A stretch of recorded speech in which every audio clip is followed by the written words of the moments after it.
Hoy día, bueno, les traigo un tema que creo que para todos es un tema que de repente se requiere conocer, ¿no? Al menos los que manejan el tema de el trabajo con niños víctimas de violencia sexual, ¿no?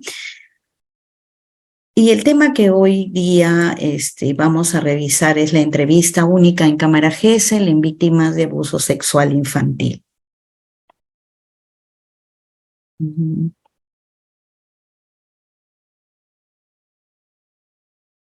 Muy bien. Bueno, siempre empiezo mi ponencia haciendo una historia con respecto a cómo nace este trabajo de utilizar la cámara Gesell para la toma de declaración testimonial de los menores. Creo que es importante porque nace acá en el Perú, en el Ministerio Público, como una propuesta de medicina legal, ¿no? Medicina legal observa, ¿no?, cómo los menores víctimas de violencia sexual venían a las instalaciones de medicina legal y ellos traían un recorrido de declaraciones en diferentes instancias, ¿no? Cuando el niño venía a medicina legal ya había la madre, bueno, siempre o el familiar, al primer lugar donde acude es a la policía. Entonces, si la madre acudió a la policía, el niño o la niña había contado su relato en esta institución, ¿no? El instructor tomaba la declaración, luego pedía una evaluación psicológica, podía ser a los psicólogos de la Policía Nacional del Perú o al Instituto de Medicina Legal, ¿no? Participaba también Mindes, la Fiscalía, porque al tomar conocimiento de esta denuncia, pues llamaban al fiscal y el menor venía por una serie de declaraciones, se puede decir, de lo que le había sucedido frente a diferentes personajes. Cuando llegaba al Instituto de Medicina Legal, el menor también pasaba por una serie de evaluaciones que empezaba su recorrido con el médico legista. El médico legista, bueno, le preguntaba al menor qué es lo que le había sucedido y había en la parte de data un relato del menor. Y así pasaba por todas las áreas por las cuales había solicitado la policía o la fiscalía que el menor pase, como era reconocimiento médico-legal, evaluación psicológica, algunos pedían evaluación psiquiátrica y entonces al final el niño pues podía dar su mismo relato, lo podía narrar más o menos en 10 instancias. Entonces, conocedores de esta situación, nace un proyecto en medicina legal para que los menores tengan un lugar privado donde declarar y sinceramente la idea de medicina legal fue que entre nosotros, ¿no?, entre todos los profesionales que teníamos que ver con este tema de evaluaciones para el menor, ellos iban a pasar en un ambiente privado.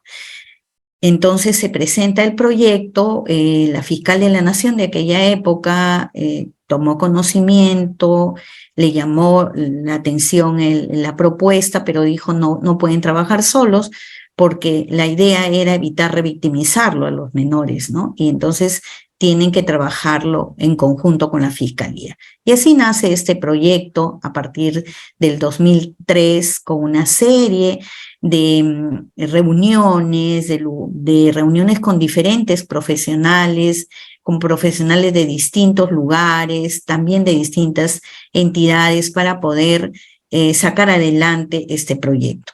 Pero no solamente lo seguimos solo Medicina Legal y el Ministerio Público, sino también tomó interés la cooperación belga y UNICEF. Y junto con ellos hicimos el recorrido de esta investigación previa que se hizo y empezamos viendo cuáles eran los lugares donde había el más alto índice de violencia sexual para poder instalar una cámara Gesell, porque la idea de este proyecto, ¿no?, como les mencioné, queríamos nosotros un lugar privado, un lugar que que el niño pueda narrar, ¿no?, lo que le había sucedido, y pensamos en la cámara Gesell, que este es el primer modelo de Arnold Gesell, que lo utilizó para observar la conducta de los niños, ¿no? Ustedes saben que Arnold Gesell es un psicólogo y pediatra estadounidense que hizo este trabajo con esta cámara Gesell, ¿no?, que constaba en espejos unidireccionales para la observación del comportamiento infantil, ¿no? Acá ven las personas que están observando y el niño con el doctor. Este fue el modelo que nosotros tomamos para poder realizar este tipo de evaluación. Entonces, bueno, avanzamos con este proyecto y se acepta la instalación de 7 cámaras en los lugares donde había el mayor índice de violencia sexual, ¿no?, que era Madre de Dios, Iquitos, Cusco, Puerto Maldonado, Madre de Dios. En Lima era Lima Centro, Callao, Villa El Salvador y Lima Este. Entonces así se instalan en proyecto las 7 primeras cámaras, ¿no? La primera cámara que fue instalada fue en la sede donde laboro, que es la sede de Clifford, en el 2006. Y el esquema, cómo funciona prácticamente este proceso, es el que estamos viendo acá, ¿no? 2 ambientes separados por un vidrio espejado, ¿no?, unidireccional, en donde las personas que están acá pueden observar lo que pasa en este ambiente, que es la sala de entrevista. Hoy en día, el el Ministerio Público cuenta con 184 cámaras instaladas entre cámaras y salas, 121 cámaras y 63 salas. ¿Por qué les menciono esto, no? Porque el costo en los inicios de estas instalaciones de cámara es muy alto, hasta ahora sigue siendo alto. Entonces se pensó en instalar también salas de entrevista, las cuales tienen el mismo proceso, se realiza la misma función, la toma de declaración testimonial de un niño, pero no cuentan con este vidrio espejado y se les llama salas de entrevista. Y tenemos instalado en distintos departamentos también, ¿no? Entonces, volviendo a retomar cómo es estas cámaras Gesell, les mencionaba que habían 2 ambientes separados por este vidrio, este espejo unidireccional. Luego, en este ambiente de la sala de observación, participan diferentes operadores, ¿no?, como es el juez cuando es una prueba anticipada, participa el fiscal, los abogados de ambas partes, ¿no? También tenemos un personaje importante acá, que es el digitador, el cual transcribe textualmente lo que el menor va hablando y el psicólogo las preguntas que realiza. Y también a la par hay un quemado de un CD que viene posterior a todo este proceso de la entrevista, ¿no? Tenemos equipos de audio, ¿no? Equipos de audio, mezcladoras de sonido, micrófonos incorporados en diferentes partes del ambiente, de tal forma pues que se pueda escuchar de forma clara toda esta entrevista. Luego acá en la sala de entrevista tenemos al psicólogo que realiza la entrevista y a la víctima, ¿no? Tenemos cámara domo que nos permite grabar a 360 grados todo lo que pasa en este ambiente, ¿no? Entonces, si el menor de repente se para, quiere caminar o de repente se quiere enfocar alguna escena importante en el momento de la declaración del menor, se va a hacer el acercamiento, y también si el menor se podría mover de repente, también igual va a cumplir la misma función de acercar el video para que pueda grabarse. Luego tenemos micrófonos incorporados en las paredes, en el techo. Hay lugares, les comento que las cámaras del Ministerio Público han sido instaladas en los lugares donde nos han asignado, ¿no? Por ejemplo, en la sede donde yo trabajo, que fue la primera cámara y que es una de las más grandes, nos asignaron 4 consultorios, ¿no? Esos 4 consultorios fueron, pues, utilizados para estos 2 ambientes. Luego tenemos, bueno, y les quería comentar que los micrófonos están incorporados de acuerdo al lugar donde está instalada la cámara, porque a veces está muy cercano a la calle, se escuchan movimientos, entonces van ubicando los micrófonos en los lugares que nos permitan o que permitan que la grabación salga bien. También dentro de todo este espacio tenemos una salita de espera, porque ya lo vamos a conversar, hay todo un proceso previo a todo este proceso de entrevista única. Tenemos una sala de espera, tenemos también posterior a este proceso de la declaración del menor, el fiscal cuando lo requiere pide una evaluación psicológica, también hay consultorio para el psicólogo y para realizar ese proceso. Esta es la cámara Gesell, que bueno, está instalada, ¿no? Esta es una de las últimas cámaras que se han ido prácticamente mejorando, ¿no? Tenemos la sala de entrevista, que es la parte de acá, ustedes pueden ver al psicólogo con una persona ahí. Bueno, hay aire acondicionado, los micrófonos, como les digo, todo está incorporado. Y la sala de observación, que también ha sido mejorada, con un espacio para los operadores mucho mejor, con mesa para que puedan apoyarse y bueno, y de repente ir transcribiendo o realizando sus apuntes para la posterior, de repente preguntas que nos van a realizar. ¿Qué es lo que hacemos en esta cámara Gesell o en estas salas de entrevista? Lo que realizamos en esta cámara Gesell es una entrevista única. Muchas veces, y como siempre les digo, nos hemos acostumbrado a decir, me voy a una cámara, o tengo una cámara Gesell, ¿no? Pero la cámara Gesell es el espacio físico donde se toma la declaración del menor. Y lo que realizamos en este espacio es una entrevista única. ¿Y qué es la entrevista única, no? La entrevista única es una diligencia de declaración testimonial que forma parte de la investigación y está dirigida a las personas víctimas de violencia. Se desarrolla en una sola sesión con la intervención de los operadores que participan en el procedimiento, siendo el psicólogo quien lleva a cabo esta entrevista. Entonces, es la entrevista netamente, no es una pericia psicológica, tampoco es una cámara Gesell, es una toma de declaración testimonial. Lo que antes los menores daban sus declaraciones en la comisaría o en la fiscalía, ¿no? Lo hacen en este espacio, que son las cámaras Gesell, con la participación de los operadores. El objetivo de esta entrevista única es evitar la victimización secundaria. Ese es el objetivo principal, ¿no?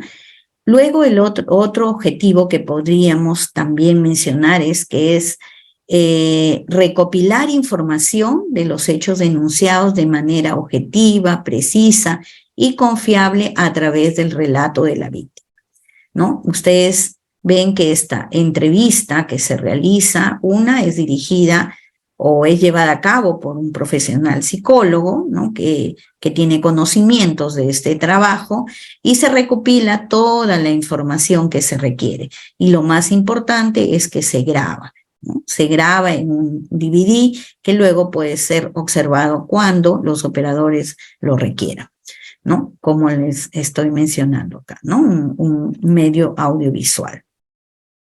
Y este medio audiovisual es una prueba válida dentro del proceso de la investigación. Por eso hay un tema de cadena de custodia también. Bueno, acá es prácticamente esquematizado cuál es el proceso de esta entrevista única, ¿no? Y haciendo un recuento, la entrevista única busca evitar revictimizar al menor, ¿no? Lo que queríamos era que el niño no esté repitiendo constantemente el relato por el cual había puesto una denuncia. ¿Qué es esta entrevista única? Es una declaración testimonial de la víctima El psicólogo del Instituto de Medicina Legal es quien realiza esta entrevista. ¿Y por quién está dirigida? Por el fiscal encargado de la investigación y hoy en día por el juez cuando es una prueba anticipada. Ellos son los que se encargan de garantizar el debido proceso. ¿Cuáles son los pasos a seguir para llevar a cabo una entrevista única? Tenemos 3 pasos. Previo a la entrevista, la etapa de la entrevista única y etapa posterior. Dentro del previo de la entrevista única, como les había mencionado, está el tema de la denuncia, ¿no? Que la denuncia la pueden poner, bueno, en la comisaría, pueden poner en la fiscalía, ¿no? Pueden ir también al Ministerio de la Mujer, ellos les apoyan, les ayudan para seguir todo este proceso. Luego de esta denuncia que es necesario que se haga, en este lugar, sea en la policía o en la fiscalía, ordenan el reconocimiento médico legal. La policía tiene la obligación de llamar al fiscal, ¿no? O poner en conocimiento al fiscal para que él dé las indicaciones de todo el proceso que se va a seguir frente a esta denuncia. Y lo primero, como les decía, es el reconocimiento médico legal. Luego, la programación de la entrevista única. Si es una entrevista de flagrancia, se hace inmediatamente en el día que sucedieron los hechos, se programa esta entrevista. Si no hay una situación de detenidos, hay una programación, ya que el operador necesita un tiempo para poder notificar a todos los que van a participar. Luego tenemos dentro de previo a la entrevista, la intervención de UDAVIC, que bueno, UDAVIC es el que da el primer soporte, ayuda al menor, ¿no? En todo este recorrido para que posteriormente participe en el día que se ha programado la entrevista. Luego tenemos otra parte importante, otra etapa importante, que es la etapa de la entrevista única. Y dentro de la etapa de la entrevista única está antes de la entrevista, el inicio de la entrevista y durante la entrevista. Eso lo vamos a resolver o a conversar más adelante. Y también tenemos la etapa posterior, que es la evaluación psicológica, la cadena de custodia y la intervención de UDAVIC. Esos son todos los pasos que se siguen antes de llegar al día que se va a realizar la entrevista única. En este proceso de la entrevista única, pues nosotros empezamos al inicio prácticamente algo nuevo, era para todos los que participaban, tanto los fiscales como los psicólogos, era definitivamente algo nuevo, fuimos capacitados, ¿sí? Por un tiempo para poder llevar a cabo este proceso. Pero sin embargo no contábamos con ninguna guía, ningún manual que nos ayudara a seguir un orden, porque no solamente se había instalado acá en Lima, sino habían cámaras instaladas a nivel nacional. Entonces teníamos que tener un orden, un respaldo de un documento que nos guíe para poder seguir todo este proceso. Y se trabaja la primera guía de procedimiento para la entrevista única, ¿no? A los niños, niñas y adolescentes víctimas de violencia. En el 2009 esa guía fue revisada porque poco a poco fuimos avanzando. Luego tuvimos la guía del 2012, tenemos guía del 2016, la cual está vigente, y a la par también salieron directivas, ¿no? Incluida la última directiva, que era la directiva frente a la situación de pandemia.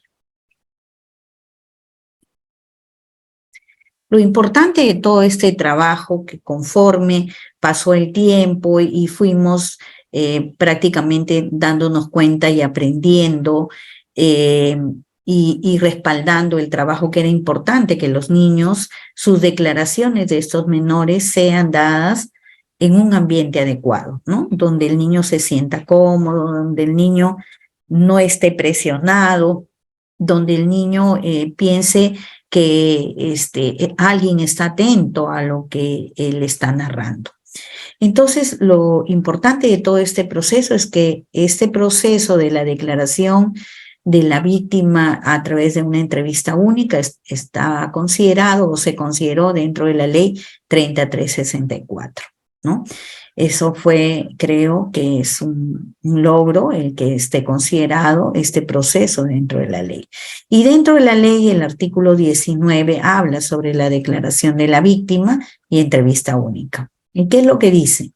Dice que cuando la víctima sea niña, niño o adolescente o mujer, su declaración debe practicarse bajo la técnica de entrevista única, la misma que tiene la calidad de prueba anticipada, que es lo que hoy en día se está dando. La declaración de la víctima mayor de edad a criterio del fiscal puede realizarse bajo la misma técnica. Y también estamos realizando entrevistas a personas mayores de edad, siempre y cuando el operador lo considere necesario.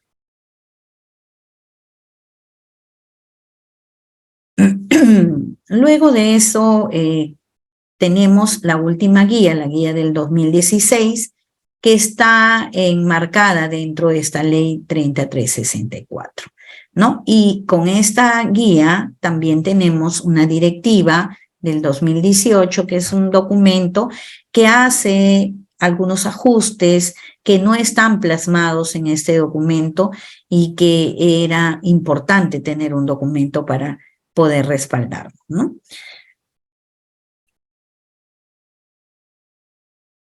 Luego encontramos que en el 2019, el 7 de marzo del 2019, publican la ley 30920 que declara de interés nacional la instalación de cámaras GESEL en fiscalía, ¿no? Dice la ley que declara de interés público y prioridad nacional la implementación progresiva de cámaras GESEL en todas las fiscalías provinciales, penales, de familia o mixtas de las provincias, de los distritos fiscales y juzgados de familia de los distritos judiciales del país, a fin de garantizar la actuación oportuna de las diligencias que sirvan como medios probatorios idóneos en los procesos judiciales y evitar la revictimización en los casos de violencia sexual, familiar y trata de personas, ¿no?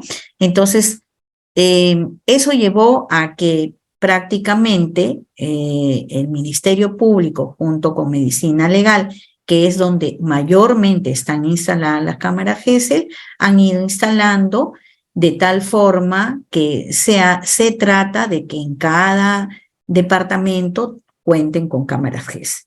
Igual, a la vez, el Poder Judicial también ha ido instalando sus propias cámaras. Ahora, dentro de esta guía, dentro de la guía del 2016, hay una serie de pasos que hay que seguir, información importante, ¿no? Dentro de este proceso. Yo he sacado algunos extractos que considero importantes que se debe mencionar, que es, por ejemplo, ¿cuál es la función y actuación del psicólogo del Instituto de Medicina Legal y Ciencias Forenses? ¿Y qué es lo que dice este documento?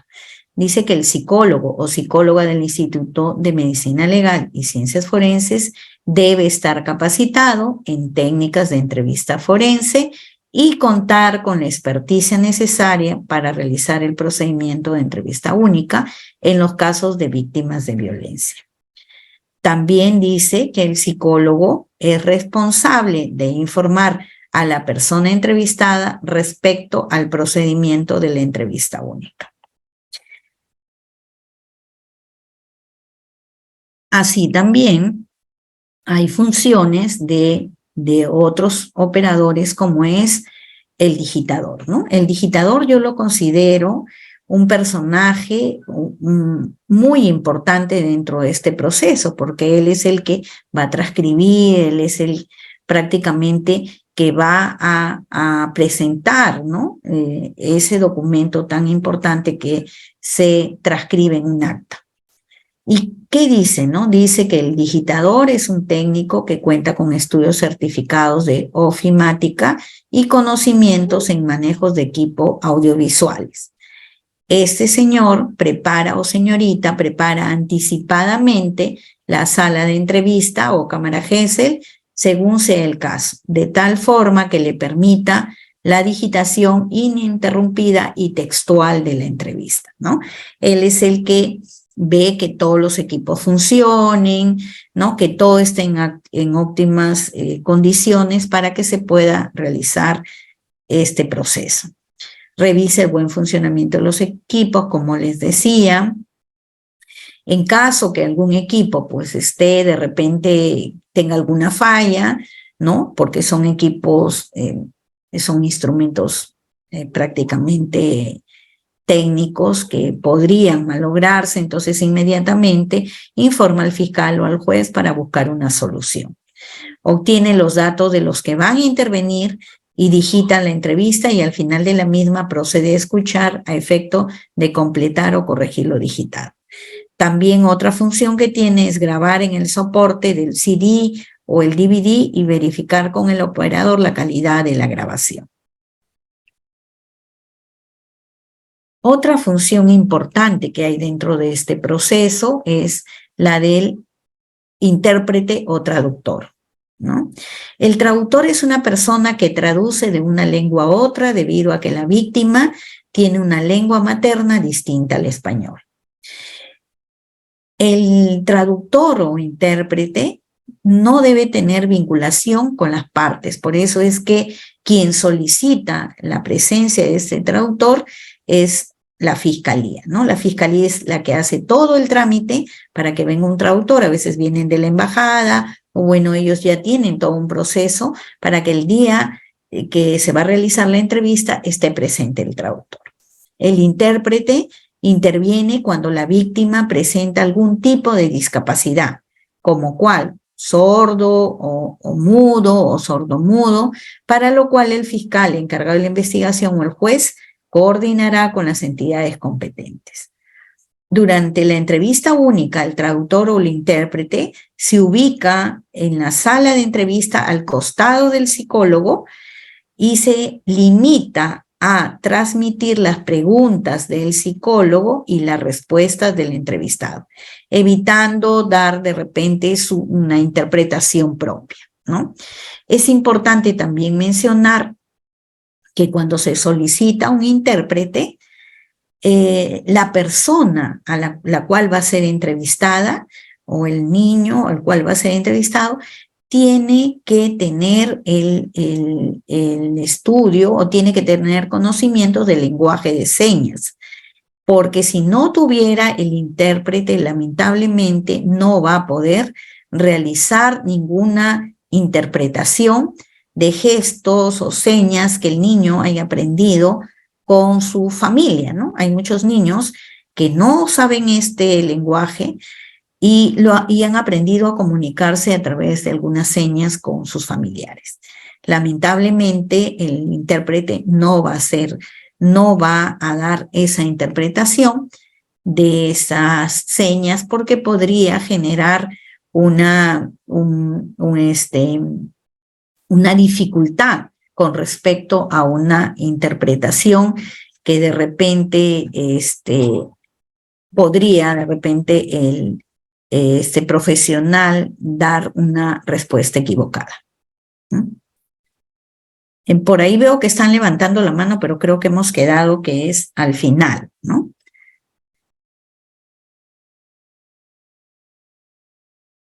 Luego también tenemos la participación de los abogados o defensores públicos de la víctima y del denunciado. Teniéndose en cuenta que conforme al artículo 19 de la Ley 3364, la declaración de la víctima tiene la calidad de prueba anticipada, es necesaria la participación del abogado o defensor público de aquella y del denunciado en el acto de la entrevista única. Siempre tiene que haber un abogado, ¿no? Siempre tiene que haber la participación de los abogados o defensores públicos, ¿no? A veces las entrevistas se frustraban porque se llamaba, se notificaba al denunciado y en el documento ponían que venga, que asista ese día su representante, que es el abogado, y a veces no asistían. Entonces ahora el fiscal o el juez citan tanto al denunciado para que mande su representante como a los defensores públicos. Entonces, cuando no viene y están debidamente notificados, ingresa el defensor público. Esto con el fin de que la investigación tampoco se retrase, de que no se tenga que estar reprogramando, porque a veces tenemos a las niñas presentes y no podemos estarlas haciendo venir una y otra vez. Luego tenemos la función de la Unidad de Protección y Asistencia a Víctimas y Testigos del Ministerio Público.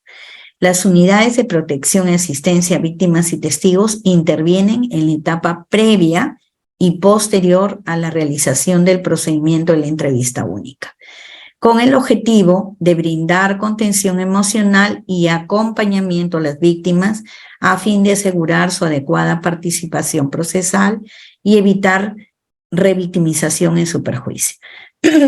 Este profesional también fue considerado dentro del inicio, ¿no?, de este proyecto. ¿Por qué? Porque nos dábamos cuenta que cuando un niño víctima venía o ponía una denuncia, prácticamente cada profesional cumplía su función de hacer lo que le correspondía, pero sin embargo se había dejado de lado, no se sabía qué pasaba con ese niño cuando seguían todo el proceso y qué sucedía con este menor, ¿no?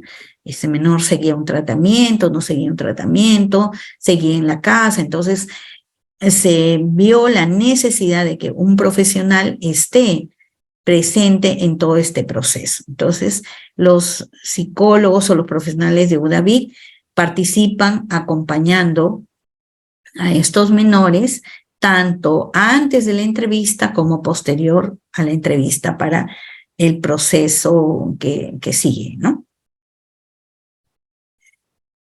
Dentro de la etapa netamente ya de la entrevista, les he hecho prácticamente una revisión de las personas, los operadores más importantes dentro de todo este proceso de la entrevista única. Pero dentro de este proceso ya de entrevista única, cuando ya el niño prácticamente llegó el día y se va a realizar esta entrevista, también hay una serie de pasos. Y son los siguientes, ¿no? Hay una etapa previo a la entrevista. Le programaron a un niño, vamos a poner una fecha X, ¿no? Lo programaron para el día 20 de mayo a las 5 de la tarde. Ese niño se apersona a la sala de entrevista o a la cámara GESEL y vamos a seguir todo un proceso. Primero se reúne a la hora indicada el fiscal, el psicólogo y el digitador, ¿no? El fiscal verifica que todos los intervinientes estén presentes. Lo primero, nos reunimos, el fiscal verifica que está presente el digitador, que el psicólogo también está presente, segundo paso, verifica que hayan venido todos los que él ha citado, ¿no? Como son los menores, los abogados. Bueno, ahora participan hasta peritos de parte, entonces, o de repente hay traductor o intérprete, verifica el fiscal esa parte. Y esto es previo a la entrevista. Previo a la entrevista también el digitador va a ir viendo todos los equipos, que todos estén en adecuado funcionamiento, que todo esté ubicado en el espacio que debe estar ubicado, ¿no? Entonces va él prácticamente realizando su propio trabajo. Antes de la entrevista se reúne el fiscal con el psicólogo para informarnos sobre el caso y la revisión de actuados. En esta reunión previa, el fiscal nos informa, o el juez, de qué se trata el caso. Muchas veces nos dicen cuál es las preguntas que ellos quieren que le hagamos, las hipótesis que tienen del caso. El psicólogo revisa los actuados para ver qué información tiene. Ningún psicólogo puede entrar a ciegas. Voy a entrar para ver qué es lo que me dicen. No, nosotros entramos con previa información del caso, ¿no? Y lo logramos a través de los actuados, que es importantísimo. Uno de los documentos importantes que revisamos es el reconocimiento médico legal. Otro documento es la denuncia, quién pone la denuncia, qué es lo que dice la denuncia. Podemos ver posibles concausas, ¿no? Posibles denuncias que podría ser por otro tema, una denuncia falsa. Entonces, vamos buscando cierta información con respecto a toda la documentación que nos han hecho llegar. Si tiene de repente declaraciones a veces en otro lugar, o de repente tiene una evaluación psicológica, toda esa información revisa el psicólogo, ¿no? Luego de eso, el fiscal se reúne con el padre del menor para explicarle el procedimiento que se va a llevar a cabo, ¿no? Y firma el padre un consentimiento informado que está de acuerdo en que su menor hijo va a pasar esta evaluación o esta toma de declaración. A la par, el psicólogo se reúne con el niño para explicarle el procedimiento, ¿no? Nosotros también le explicamos al niño, tenemos que acordarnos que muchas veces, pues ese niño viene, si es de repente una flagrancia, el niño viene muy asustado, viene preocupado, no quiere separarse de la madre, entonces hay que explicarle al menor qué es lo que vamos a hacer. Muchas veces, si está temeroso, le enseñamos el espacio físico, le decimos, vamos a estar acá, tú y yo, no va a pasar nada, ¿no?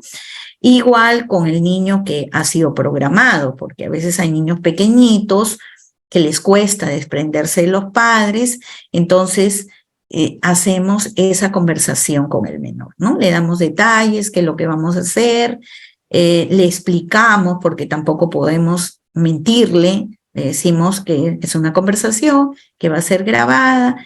Y bueno, muchos niños al escucharnos nos aceptan, dicen que están de acuerdo, les hacemos llenar también, hay una hojita de consentimiento, su nombre del menor y su huella digital.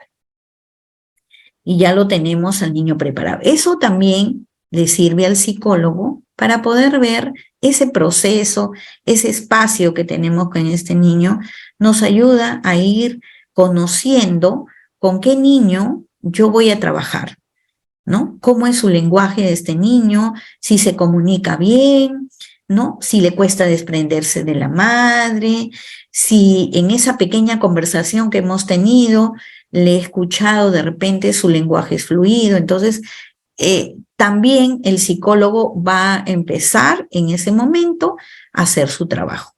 Y acá empieza el rapport para el psicólogo, ¿no? Luego de eso, cuando ya tenemos cada uno ha hecho su propio trabajo, entonces y todo está verificado, todo está perfecto, quien nos da la orden que vamos a entrar ya a la sala de entrevista es el fiscal o el juez, cuando, dependiendo de quién está llevando el proceso, ¿no?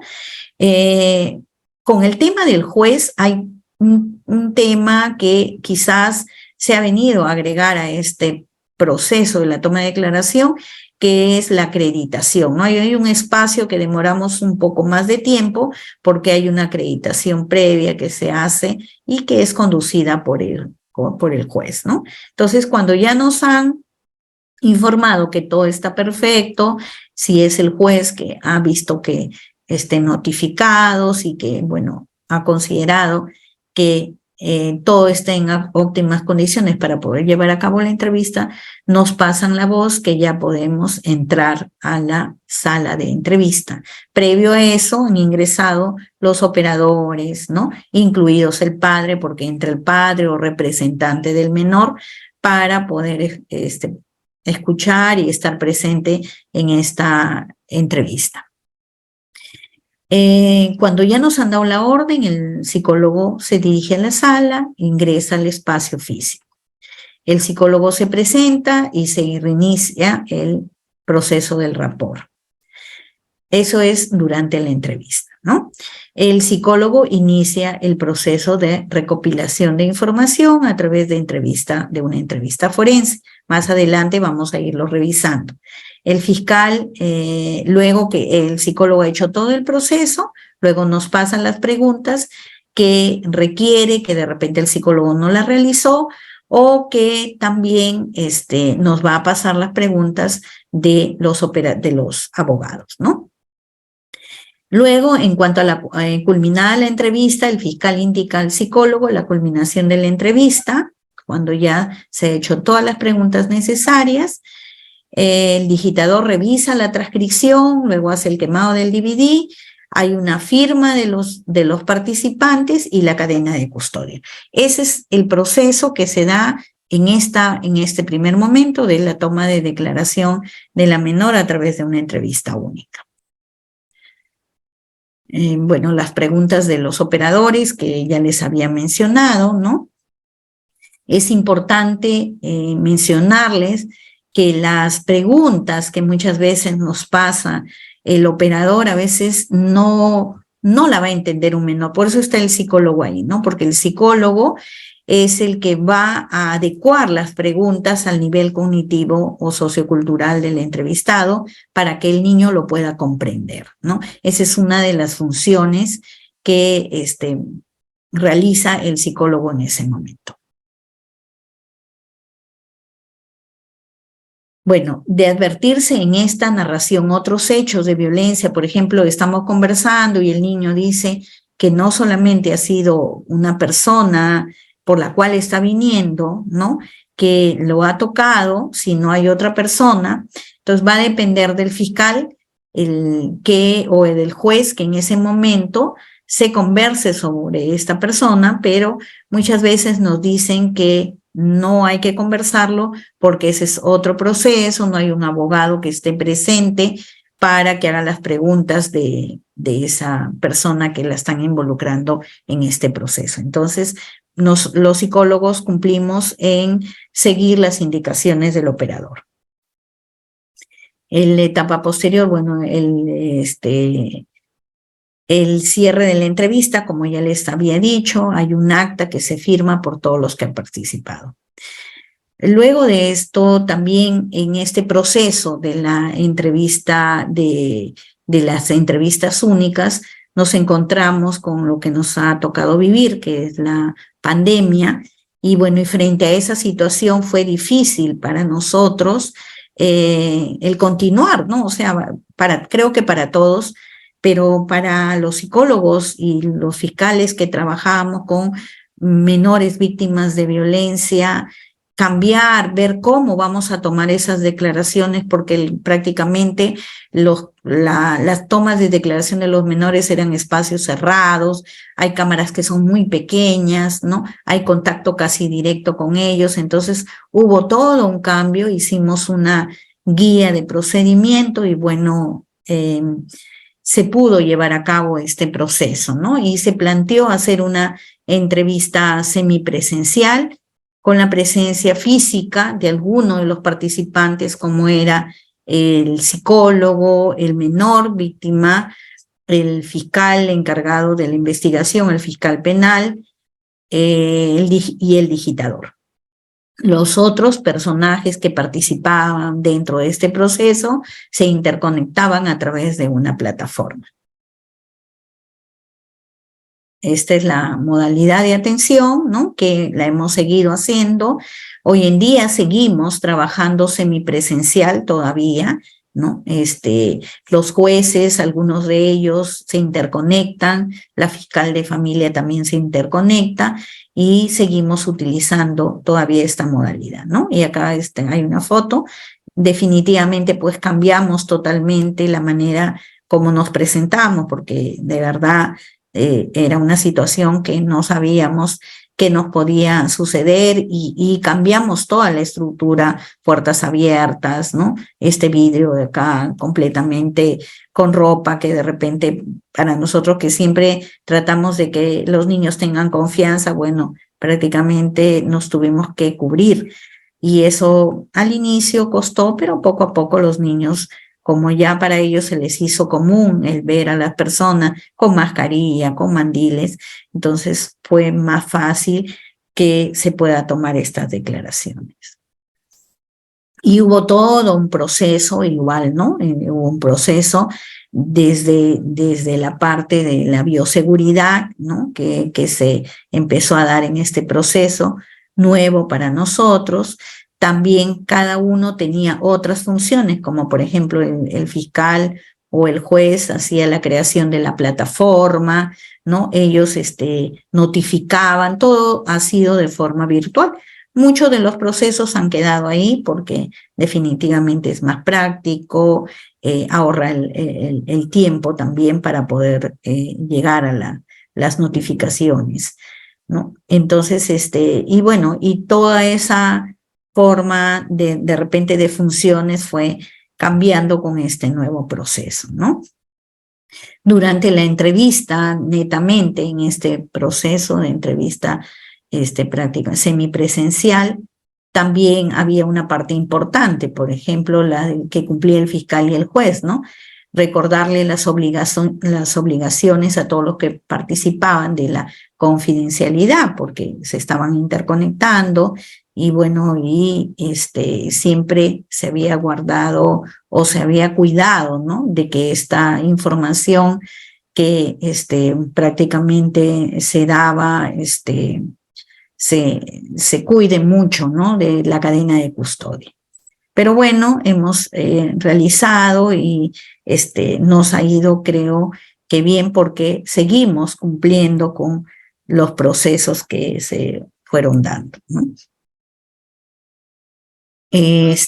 También hay la parte después de la entrevista, igual con la evaluación psicológica cuando lo requieren, con la grabación del video y la entrega al fiscal o al juez de los CDs o DVDs, ¿no?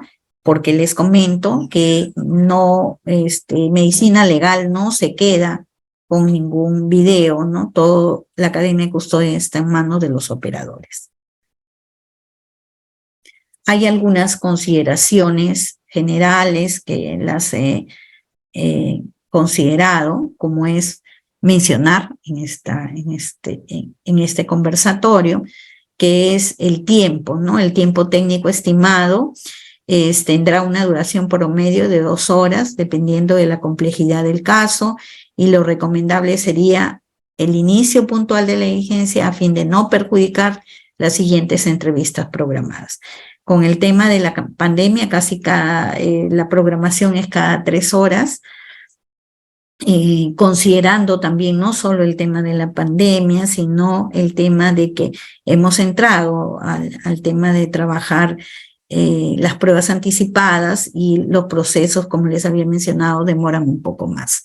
Aparte de eso, que va a depender también, ¿no? El tiempo es relativo en el sentido de que podemos tener a un niño pequeño, su declaración no es muy amplia, pero tenemos a niños adolescentes que las declaraciones son definitivamente un poco más largas. Vemos casos de trata también, ¿no?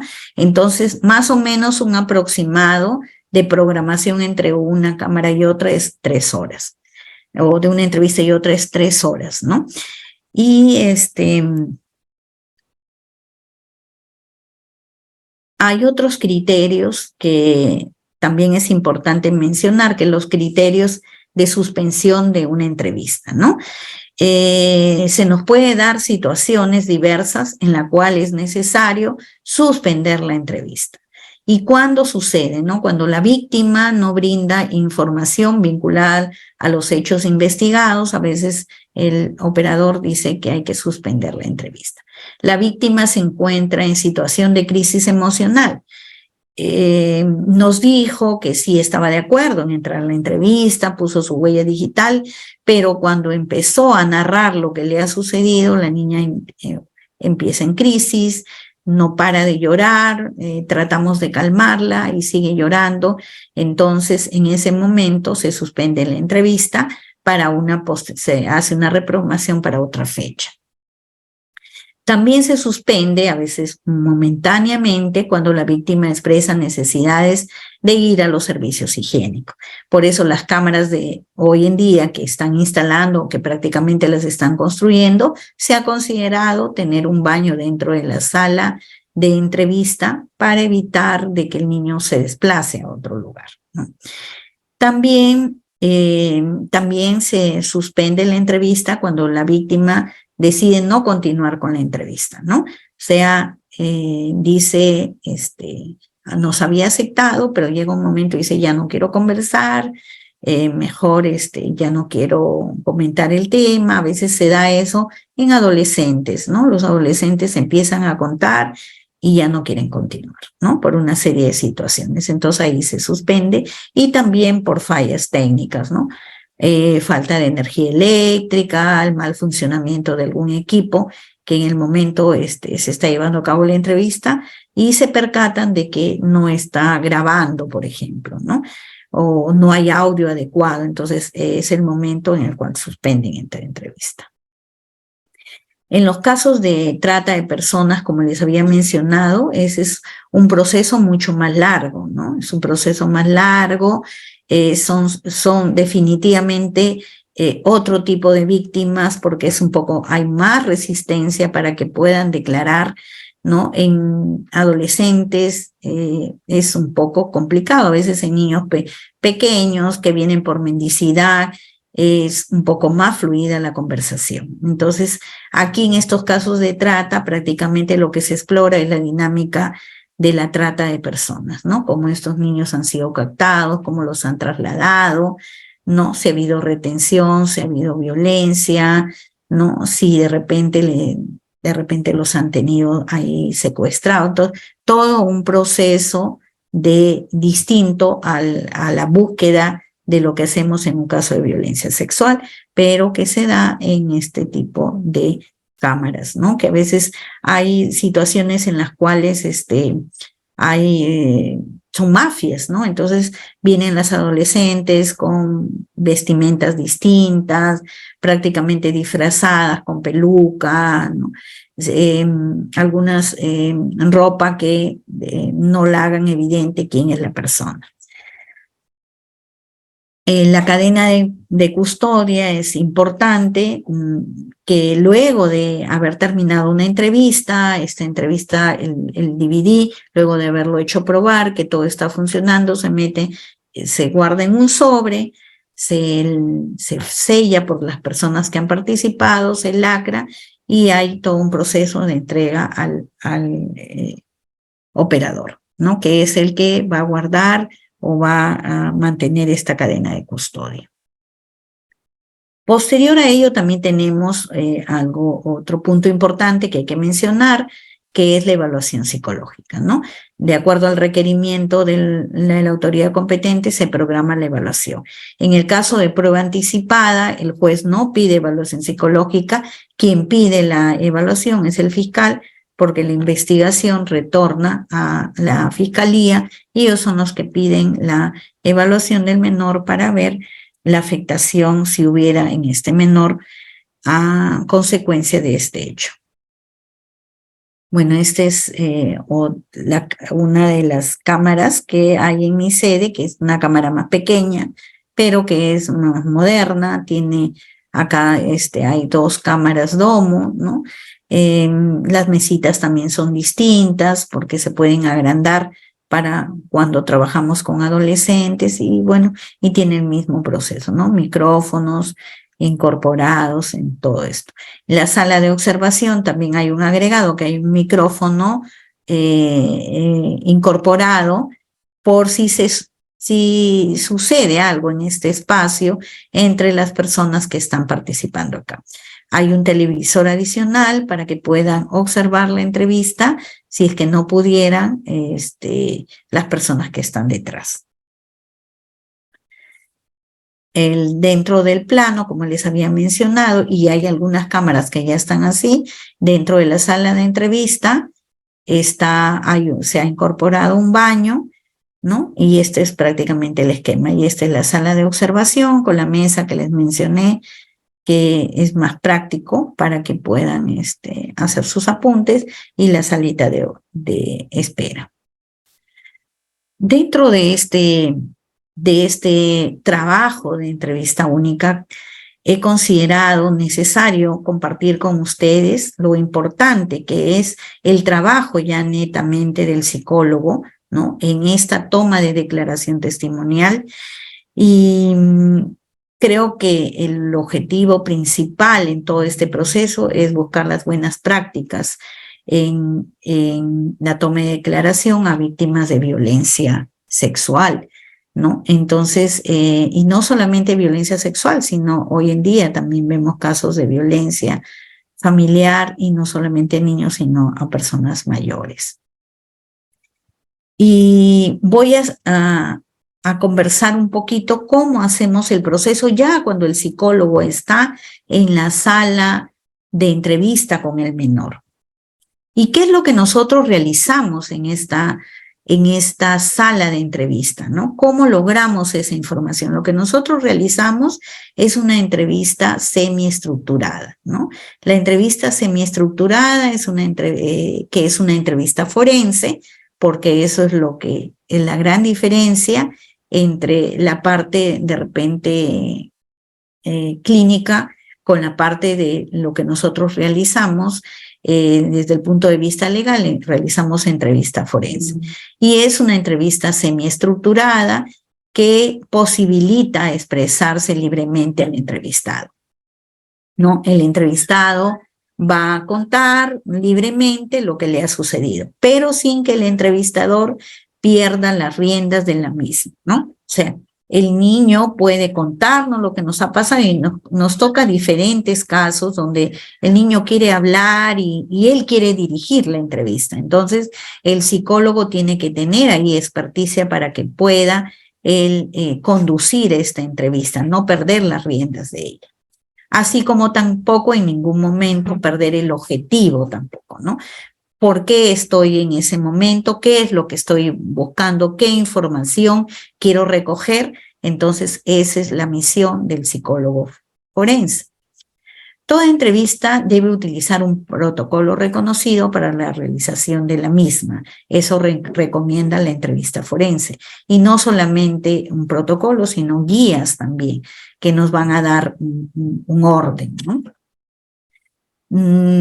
También se dice que la entrevista es más un arte que una ciencia. ¿Por qué? Porque podemos tener muchos conocimientos de la psicología forense, muchos conocimientos de psicología en general, de psicología clínica, pero para hacer este trabajo de tomas de declaraciones en menores víctimas, necesitamos esa parte del arte, de llegar al niño, de tener llegada para que un niño que viene prácticamente agredido, un niño que viene dolido, desconfiado, le permita al psicólogo, ¿no?, hacer llegar esa información que de repente para él es difícil contarlo, y mucho menos a un extraño.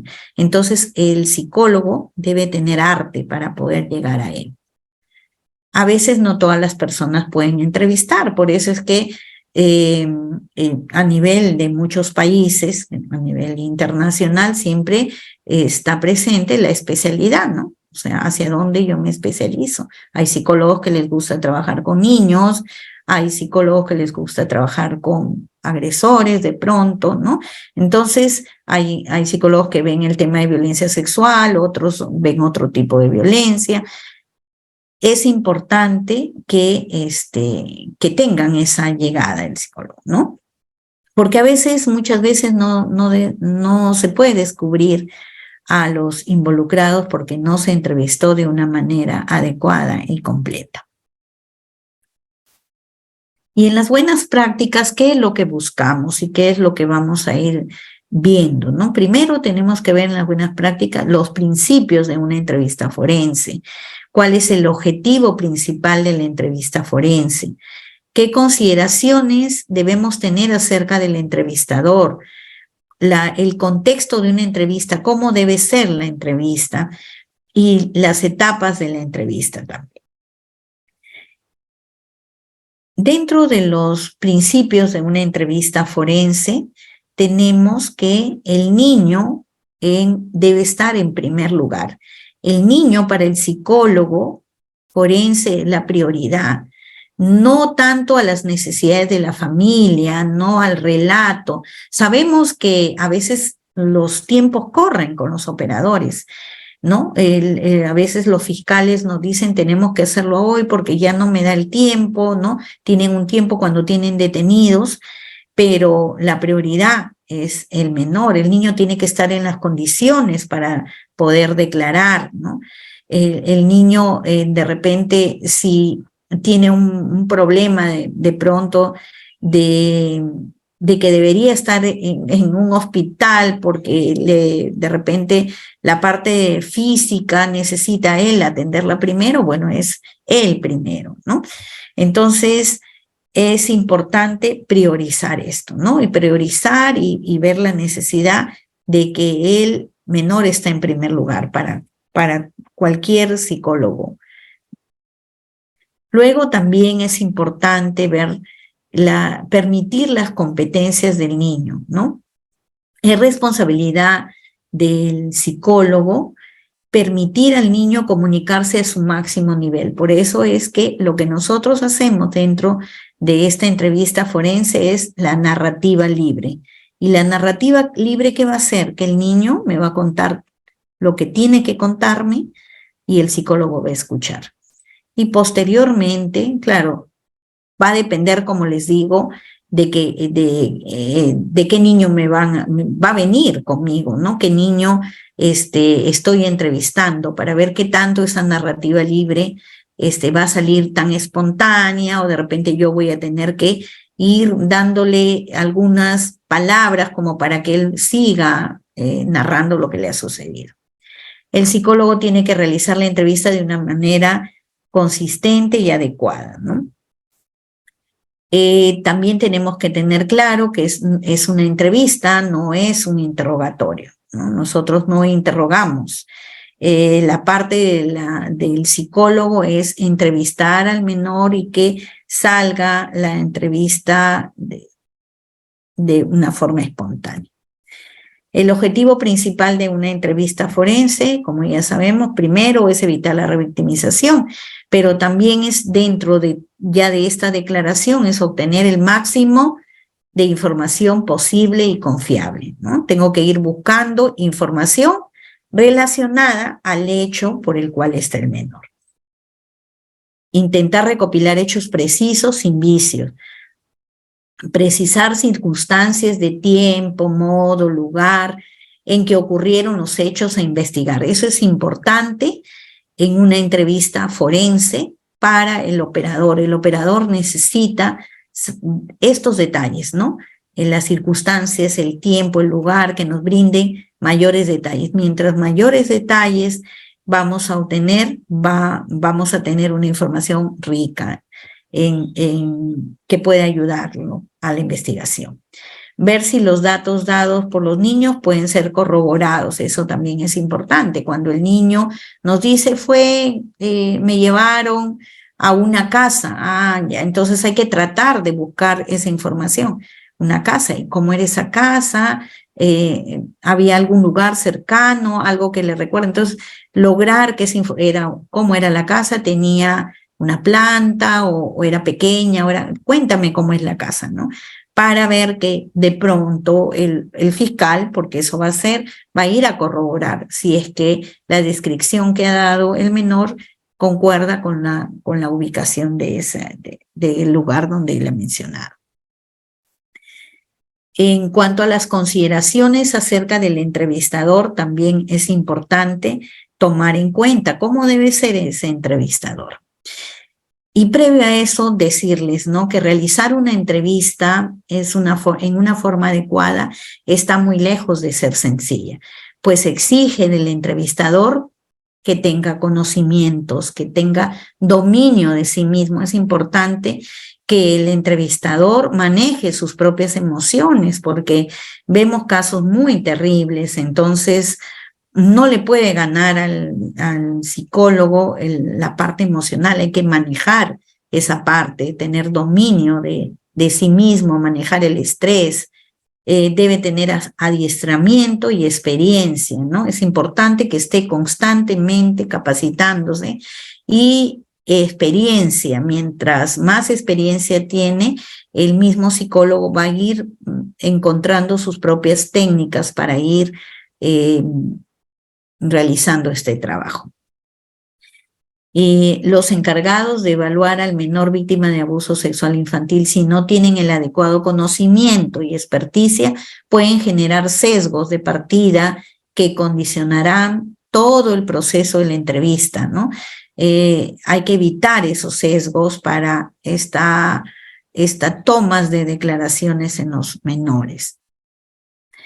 Para realizar una adecuada entrevista forense se requiere contar, como le he venido mencionando, con guías y protocolos reconocidos. ¿Qué competencias? Aquí algunas les he enumerado, debe tener un psicólogo forense, ¿no? Primero, controlar el sesgo, ¿no? Los prejuicios que tiene un entrevistador, ¿no? Debemos tener mente abierta cuando, por ejemplo, un niño, un adolescente nos cuente algo y a veces nos parece de repente una situación que de repente no es muy común. No puedo yo asombrarme, no puedo cambiar, hacer gestos, no puedo censurarlo o de repente hacerle preguntas inadecuadas. O sea, eso lo tenemos que mantener, o sea, evitar. Tenemos que tener mente abierta de escuchar todo lo que nos puedan decir, porque si no, no vamos a lograr que el niño continúe contando. Saber construir el rapport es importante. El rapport, como les he mencionado, es desde que el niño llega, desde que yo le saco el consentimiento informado, lo llevo a un ambiente, le digo cómo hacer, yo ya estoy logrando rapport con él, ya estoy conversando, ya logré que se suelte de las manos de su familiar para que venga a un ambiente conmigo. Y ese rapport es en todo el proceso de la entrevista. Dominar el cinturón de herramientas las herramientas es todo el bagaje de protocolos, guías, herramientas propias que el psicólogo va logrando en todo este proceso de aprendizaje, porque para hacer este tipo de entrevistas no hay recetas, no tenemos recetas. A veces algunas situaciones se nos dan y el psicólogo va logrando sus propias herramientas que quizás más adelante las va a poner también en práctica frente a una situación, a una declaración de un menor que de repente las pueda pues utilizar en ese momento. El psicólogo debe tener entrenamiento especializado en entrevista forense, ¿no? Estar constantemente capacitándose, también eso es importante. Usar un vocabulario apropiado para el desarrollo de la entrevista. No podemos utilizar palabras técnicas con el menor que no nos entienda lo que le estamos diciendo. Adaptarse al ritmo del niño, o sea, si el niño de repente está narrando, llora, ¿no? Se queda en silencio, ¿no? Hay que ir a su ritmo, hay que esperarlo que se calme y retomar la conversación con él. También debemos conocer las diversas culturas, ¿no? Cada lugar tiene su propia cultura, el psicólogo tiene que saber cómo es la cultura de cada lugar para poder entender también lo que sucede con este menor. Acomodar las necesidades del niño es importante también en el sentido de que llega un niño de pronto que usa silla de ruedas, entonces tengo que ver antes de entrar a acondicionar el espacio para que el niño esté cómodo en su silla de ruedas. Respetar los silencios del menor y la capacitación profesional continua. No hay nadie que diga, yo tengo 20 años, 25 años y hacer todo. No, acá hay que capacitarse constantemente, estar viendo las modificaciones que se van haciendo a los documentos, la parte legal también nos ayuda, si bien es cierto, no somos abogados, pero tenemos que estar al día con algunos documentos o modificaciones de la ley que van saliendo, ¿no? Y también de nuestras propias técnicas. nuestros propios protocolos y se van cambiando, es importante de ir renovando, revisando y viendo los nuevos avances que se van dando. En cuanto al contexto de la entrevista, que es prácticamente el proceso que llevamos en la entrevista, que es la preparación, ¿no? Obtener, lo que hacemos, que les había mencionado, tenemos información del niño. Es importante también tener información del niño en el sentido, por ejemplo, yo veo a un niño un poco de repente extraño cuando viene, hay que preguntarle a la madre si tiene sufre alguna enfermedad, algún tratamiento. Esa información es relevante para el psicólogo. Conocer las razones de la entrevista, a veces en cuanto a la preparación, bueno, cualquier psicólogo, sea varón, sea mujer, puede realizar una entrevista si está debidamente capacitado, ¿no? En este tipo de estas técnicas para poder tomar esta declaración. En cuanto a los espacios físicos, ya hemos hablado, por ejemplo, la misma guía dice, hay 2 lugares donde se puede hacer la toma de declaración, en la cámara GESEL o en la sala de entrevista, no en otros lugares, ¿no? Porque cuando recién salió estos documentos de entrevista única, a veces acondicionaban lugares que no eran adecuados o lo mismo que por el cual nace este proyecto es porque se tomaban en la comisaría, se tomaban en la fiscalía, cuando habían personas a los costados. Entonces es importante que el espacio físico sea un lugar adecuado, ¿no?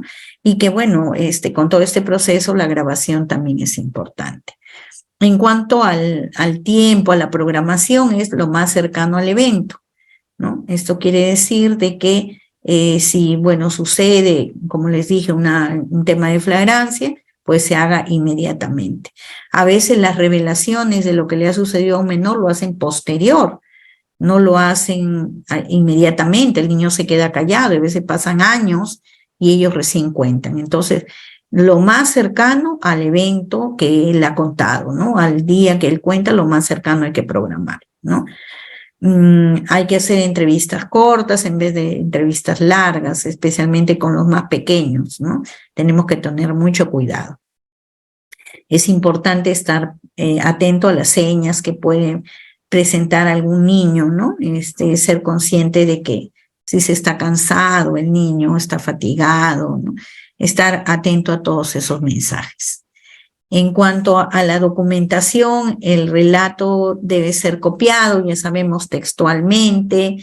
La entrevista es estrictamente con el niño, ¿no? No pueden haber otras personas como padre, madre u otros, no está considerado, ¿no? Es solamente el niño con el psicólogo, ¿no? Y por una serie de situaciones que no se podrían dar, porque podría ser que el niño de repente esté influenciado por la madre o el padre o X persona que soliciten entrar a la sala de entrevista que no está permitido, ¿no? Y puede ser una interferencia para él. Luego sí necesitamos la presencia del padre o de la madre para información ya cuando está en la etapa de la pericia psicológica.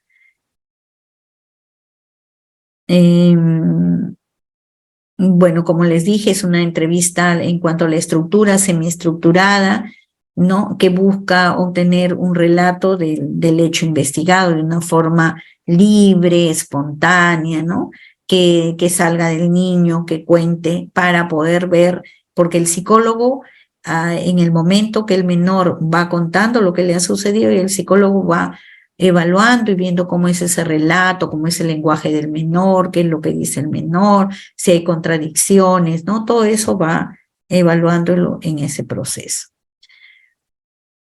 La narrativa libre. Dentro de este proceso y de lo que nosotros realizamos ya en el momento mismo, ¿no? De la entrevista, toda entrevista de investigación, porque lo que nosotros acá realizamos es la toma de declaración testimonial del menor, pero que está dentro de un proceso de investigación. Entonces, esta entrevista va a ayudar para esta investigación. Y tiene algunos pasos que es lo que tienen todas las entrevistas, que es el rapport, el llegar al niño, el lograr que la persona se sienta bien, el lograr que la persona se quede con el psicólogo que va a entrevistar, es la primera conversación de temas generales, ¿no? Se conversa, hay los protocolos, cada uno tiene su forma de llegar de hacer un rapport, ¿no? Entonces, el psicólogo va a utilizar un protocolo y lo va a hacer. Entonces, pero todos los protocolos tienen esta parte, el rapport. Luego las reglas que se van a dar, cómo va a ser el proceso, se conversa con el menor.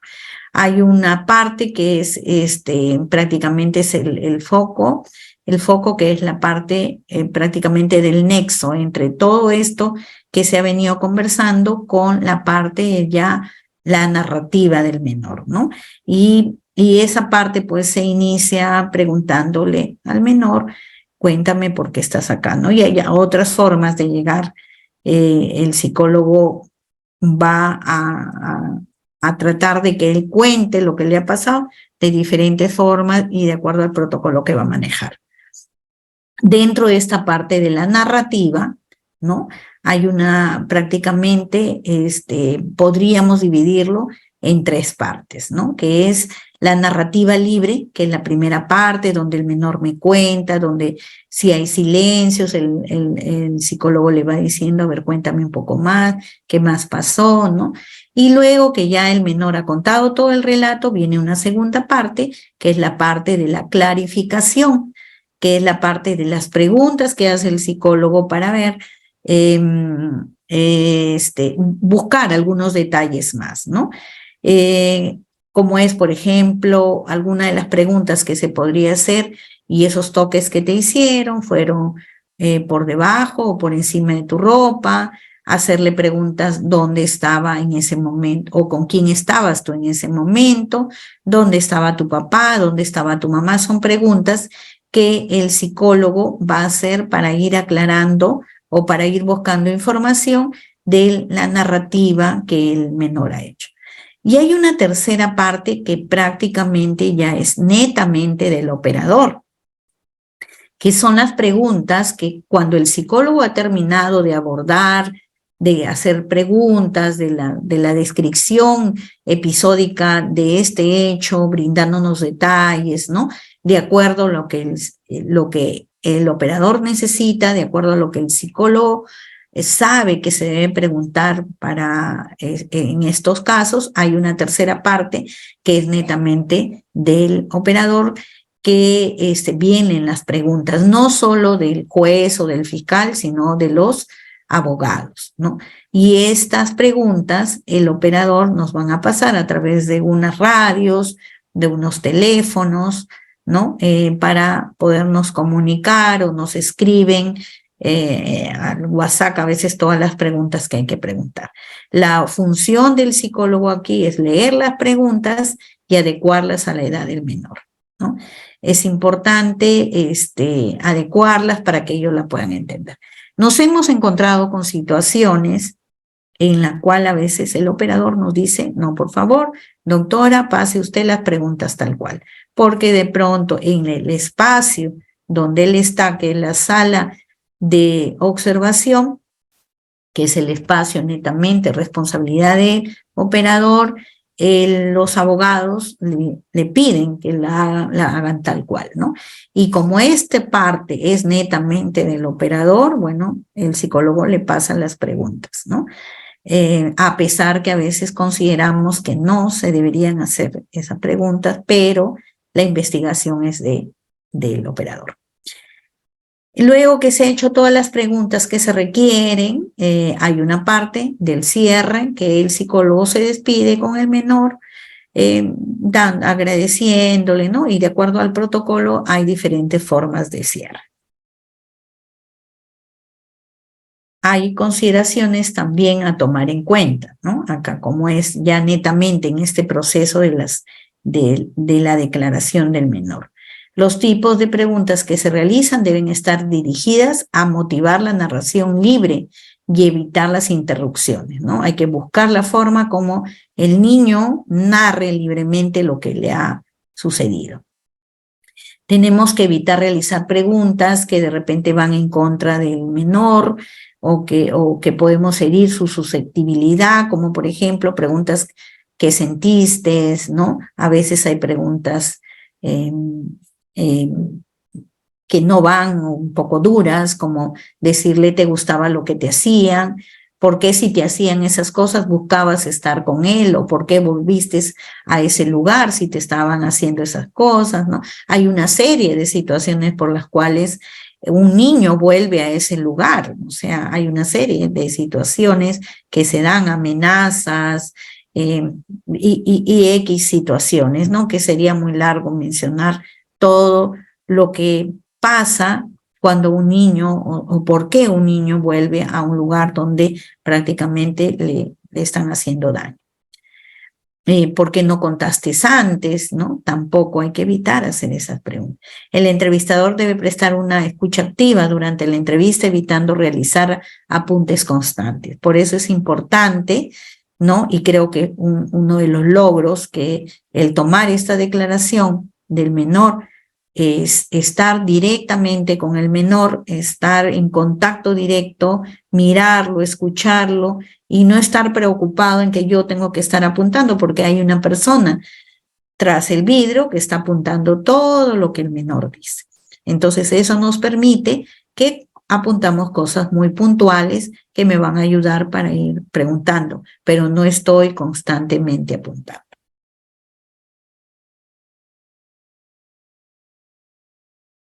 En caso que surja una información que sea irrelevante, ¿no? Que conlleve la dilatación de la entrevista y que no aporta a la denuncia, a veces los niños cuentan el tema de la denuncia, pero de pronto me están contando otras cosas que no tienen nada que ver con la denuncia, de repente necesitan conversarlo, ¿no? Entonces hay que ver la forma como los traemos a la conversación nuevamente y le podemos preguntar y decirle, por ejemplo, me estabas contando sobre, entonces traerlo, ¿no? Me estabas contando, hace un momento me estabas diciendo tal cosa, a ver, vuelve a contarme o vamos nuevamente a conversar lo que me habías estado contando y así lo traigo a la conversación por el cual él ha venido. Hay también hay cuadritos que yo siempre también los coloco en mis ponencias porque es importante tenerlos en cuenta. Por ejemplo, el tiempo de atención, ¿no? Ahora con el tema de prueba anticipada, cuando son muy pequeños, es un poco complicado porque demoran en que aprueben las preguntas y nos pasan las preguntas, a veces pasa un tiempo, ¿no? Pero los tiempos de atención también en el tema de la declaración misma va a depender de edades. Por ejemplo, un niño de 3 años, su tiempo de atención es 15 minutos, no lo puedo tener más. Aparte que un niño de 3 años, su relato es muy pequeño. De 4 a 5 años puede estar atento de 20 a 25 minutos. Si no, un niño que no está atento, pues se va a cansar, se va a fastidiar y de repente ya me empieza a contar una fantasía, ¿no? Que es gravísimo. De 6 a 10 años puede estar hasta 45 minutos porque ya están más grandecitos, ya están un poco, se concentran más, están atentos más a las órdenes o a las indicaciones que se le dan, y de 10 a 12 años ya hasta 1 hora, ¿no? Es importante tener en cuenta esto. El cinturón de herramientas era lo que ya les había mencionado, ¿no? Los protocolos que tengo, mis propias herramientas para poder utilizarlas en el momento que lo requiera. También es importante contar con protocolos, ¿no?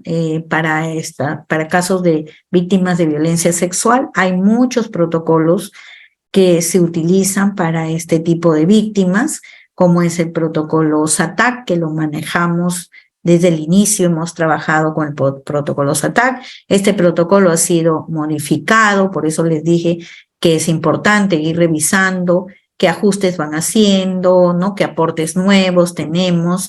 Luego tenemos el protocolo del NICH, protocolo de Michigan, Paso Sabio y bueno, y otros protocolos más que hay. En cuanto a los protocolos de entrevista, todos los protocolos de entrevista se pueden dividir en 3 fases bien diferenciadas, ¿no? O sea, todos los protocolos tienen las mismas fases. Una fase de introducción preparatoria para el menor, ¿no? La fase que yo converso. Hay diferentes situaciones, por ejemplo, uno de los protocolos empieza haciendo conversaciones como para saber, le preguntan, ¿no? Cuéntame, a ver, ¿qué has hecho ayer? O cuéntame tu último cumpleaños, ¿cómo fue? ¿No? Entonces vamos viendo, voy preparando viendo cómo el niño me está narrando, cómo él se expresa, cómo es su lenguaje. Entonces, esa es la fase de la preparatoria, ¿no? Y todos los protocolos lo tienen. Una fase de contenido o tarea de recuerdo y finalmente hay otra parte que es el cierre y finalización de la entrevista, ¿no? Entonces hay una primera, segunda y tercera. Todos los protocolos lo tienen.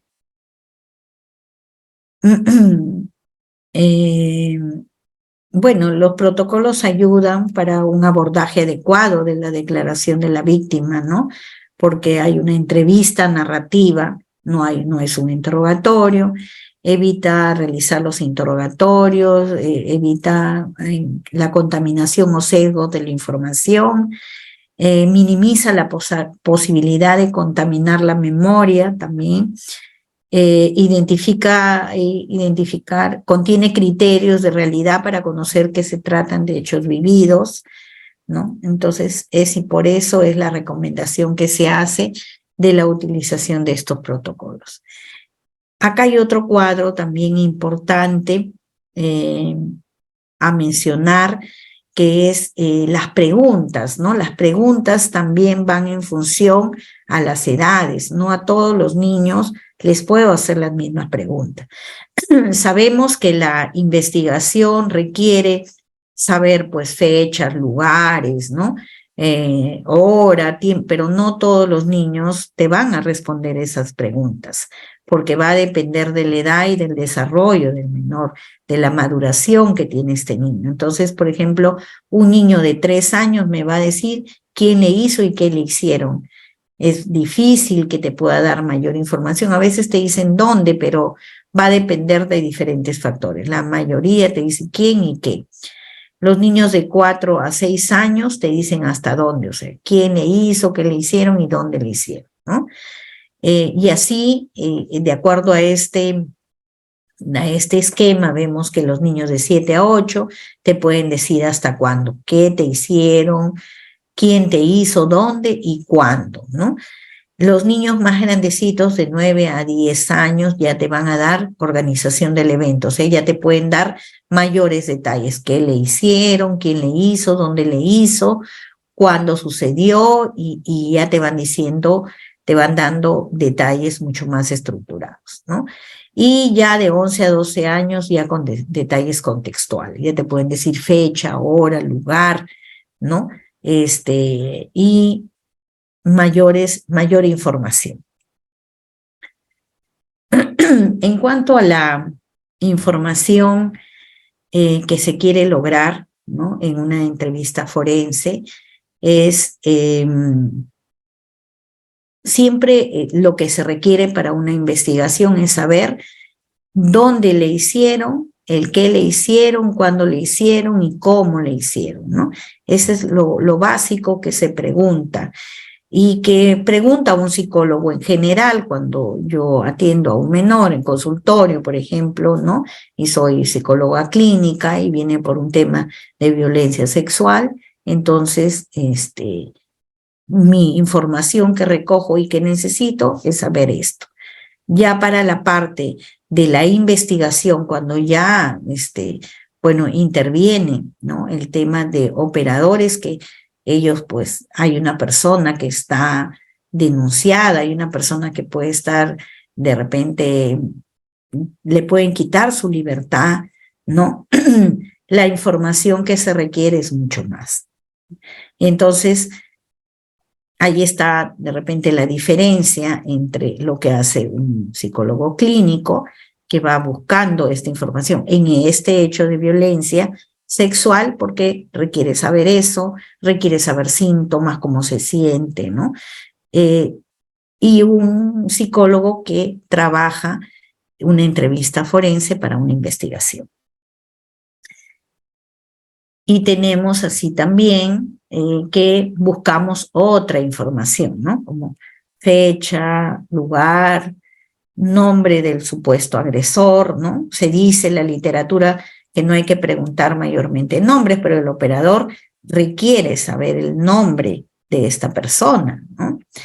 Descripción también de este agresor, ¿no? Y le preguntamos, a ver, cuéntame, tú me dices que ese señor era tu conocido, a ver, cuéntame cómo ese señor, descríbelo, ¿no? Ellos te dicen, bueno, es alto, bajo, es gordo, ¿no? Flaco, y te van dando descripciones, ¿no? De repente le vamos preguntando algo que tú vistes que resaltaba en él, ¿no? De repente te puede decir, usaba lentes, te puede decir, tiene un lunar, ¿no? Otras descripciones del cabello, como el cabello, el color de la piel. Entonces, esas descripciones son importantes. Cuando a veces también no lo conocen, también es importante, ¿no? Que lo describan, ¿no? Más o menos de qué edad era, cómo era ese señor, ¿no? Entonces, para que puedan ayudar al operador. El tiempo, ¿no? Y la frecuencia es importante. Este hecho que dices que te ha sucedido, tenemos que ver si es un hecho único o de repente es un hecho más frecuente, ¿no? Que se ha ido dando con más frecuencia. Y hay que ver eso, ¿no? Y de cada, por ejemplo, si me dice, no, esto me sucedió 3 veces, hay que tratar de que nos cuenten esas 3 veces para ver dónde fueron y que nos brinden los detalles, ¿no? De cada evento. Si te dicen muchas veces, también hay que tratar de más, que te digan cómo fue la primera, cómo fue la última vez, ¿no? Podría ser.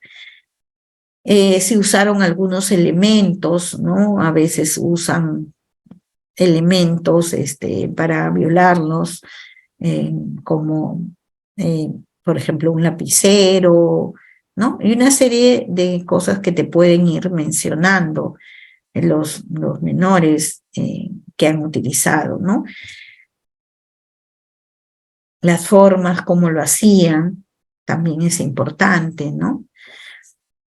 Cómo reaccionaba la víctima frente a esa situación, ¿no? ¿Qué es lo que hacía? A veces algunos niños te dicen, yo le pegué, yo me defendí, lo boté, ¿no? Otros niños te dicen, yo me quedé inmóvil, tenía miedo, no reaccioné, ¿no? Entonces, las personas son únicas y las reacciones de ellas son, cada uno reacciona de distinta manera. La actitud anterior al supuesto agresor, ¿no? Mayormente sabemos que de las investigaciones los agresores son del entorno de los niños. Entonces, ¿cómo era esta persona antes de que le suceda esto, ¿no? ¿Cómo era con él? ¿Era atento? Era bueno conmigo, me quería, me daba regalos, me llevaba al cine, me daba propina, ¿no? Jugaba conmigo. Entonces, esas situaciones hay que averiguar, ¿no? Es importante también saber cómo se descubre el hecho. Pasó bastante tiempo y no dijo nada al inicio la menor, y de pronto lo cuenta. ¿Por qué lo contaste? ¿Qué pasó? ¿Cómo se llega a enterar tu familia? No es que yo le conté porque escuché en el colegio, ¿no? Mucho se escucha ese tema, escucho en el colegio que hablan sobre los tocamientos, sobre las violaciones, y me animé a contarlo, o no me di cuenta que eso que me estaba sucediendo era que me estaban violando, ¿no? Entonces ahí lo he contado, ¿no? O porque de repente lo amenazó el tipo y le dijo, bueno, si no haces lo que yo quiero, voy a tocar a tu hermana. Entonces se decide y cuenta. Y hay una serie de relatos distintos cómo se descubre esta situación, ¿no? O de repente se va el agresor del entorno y el menor se anima a contar. O de repente ya se fue y y el familiar viene y dice que va a volver, ¿no? Tu tío o mi amigo, no sé, va a volver, y entonces el menor se asusta y cuenta lo que ha pasado. Entonces, hay diferentes formas de poder, de la forma como ellos dicen lo que le ha sucedido. Recompensas, obsequios antes, durante, ¿no? Ingesta de bebidas alcohólicas, si los han hecho tomar, ¿no? O de repente han consumido drogas con los adolescentes, ¿no? Antes de la agresión, de la supuesta agresión, como después también, ¿no? Y el psicólogo a la vez realiza las verificaciones y contrastaciones del relato. O sea, el psicólogo escucha y el relato, y si ve que en el mismo proceso el menor, de repente hay contradicciones en lo que dice, entonces el psicólogo va buscando que vaya aclarando estas situaciones. Bueno, hasta acá he querido compartir con ustedes todo este proceso del trabajo que se realiza en el Ministerio Público, en el Instituto de Medicina Legal, sobre la toma de declaración a los menores víctimas de violencia. Ahora, creo que nos queda 15 minutos para, de repente, estoy para Yana a contestar las preguntas que ustedes necesiten. Excelente, doctora, muchísimas gracias. Como siempre, una brillante exposición. Nuestros estudiantes que han estado activos sus cámaras, muchas gracias por darnos ese acceso para que también nuestra docente lo pueda conocer a cada uno de ustedes. Muy bien, en estos momentos vamos a hacer una pregunta por participante, precisos al tema, por favor, precisos al tema, no casos particulares, pero eso sí, participante que tenga activo su cámara se da a dar pase. Preciso al tema, por favor, ¿sí? Creo que hasta ahí estamos llegando bien. Muy perfecto. Estimado Alex Portilla, te doy pase al audio. Adelante, por favor. Doctora Patricia, buenas noches. Buenas noches. Muchas gracias por la exposición. Un gran saludo desde el sur del Perú. Es la siguiente pregunta. En el supuesto caso de que la entrevista se lleve a cabo por un psicólogo clínico, a diferencia de un psicólogo forense que, bueno, tienen una distinta certificación, bueno, tengo entendido. Entonces, tiene el mismo valor que la entrevista de un psicólogo clínico con un psicólogo que lleva por un psicólogo forense. Se puede quizás la defensa del investigado puede advertir aquello. Muchas gracias por la respuesta. Bueno, si la entrevista se realiza en el Ministerio Público, en Medicina Legal, los psicólogos realizan una entrevista forense, ¿no? En cuanto a la entrevista clínica, durante mi conversación les mencioné que el psicólogo clínico con el psicólogo forense definitivamente tienen distintos objetivos, buscan distintos objetivos. El forense trabaja con el tema de la investigación y por eso requiere tener una especialidad o estudios en psicología forense para poder tomar esta declaración.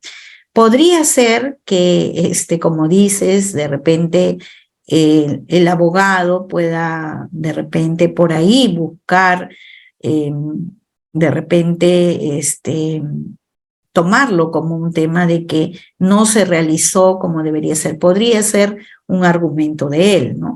Pero igual el psicólogo inicia siendo psicólogo clínico, o sea, yo soy psicóloga clínica, necesito ser psicóloga clínica, pero tengo una especialidad en psicología forense. Entonces, todos los psicólogos que entran al menos a medicina legal entran como clínicos y tienen, pues algunos ya vienen con especialidad, otros han ido sacando porque las especialidades forenses han aparecido en el tiempo, ¿no?